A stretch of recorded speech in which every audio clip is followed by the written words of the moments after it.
Saudara, pesona pantai di Aceh Besar selalu menjadi incaran wisatawan untuk berlibur bersama kerabat maupun keluarga. Salah satunya keindahan pantai Pulau Kapuk, Loknga, Aceh Besar. Di sana juga ada kedai tongkrongan kekinian yang cocok untuk dijadikan spot bersuah foto sambil menikmati deburan ombak. Bagi Anda yang suka berlibur ke pantai bersama keluarga maupun kerabat, tak ada salahnya mengunjungi pantai Pulau Kapuk, Loknga, Aceh Besar.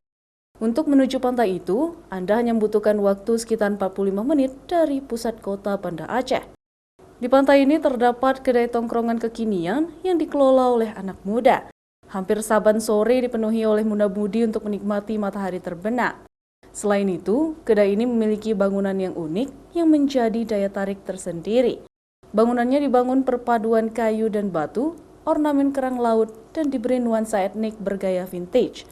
Bangunan kedai ini menjadi objek foto bagi para pengunjung. Interior yang digunakan menambah keapikan bangunan dengan arsitektur kayu sebagai tempat duduk dan hiasan dinding, menjadikan tempat ini sebagai salah satu pilihan muda-mudi. Konsep dari kafe ini sendiri sih sebenarnya kami pengen buat nuansa-nuansa yang vintage-vintage, etnik-etnik, mencampurkan berbagai macam unsur. Mungkin bisa dilihat ada kayu, ada batu, ada daun-daunnya juga. Jadi mungkin kami memang sukanya yang konsepnya tuh nggak terlalu monoton, tapi bisa kita campurkan dengan konsep-konsep yang unsur-unsur yang banyak gitu. Mungkin mirip-mirip Bali lah, tapi kita buat di Aceh. Tak heran pengunjung betah berlama-lama berkunjung ke pantai Pulau Kapuk ini. Meski baru merintis usaha, Neza pun mampu melayani puluhan pengunjung setiap harinya dengan suguhan makanan dan minuman yang lezat. Nova Misdayanti, Kompas TV, Aceh Besar.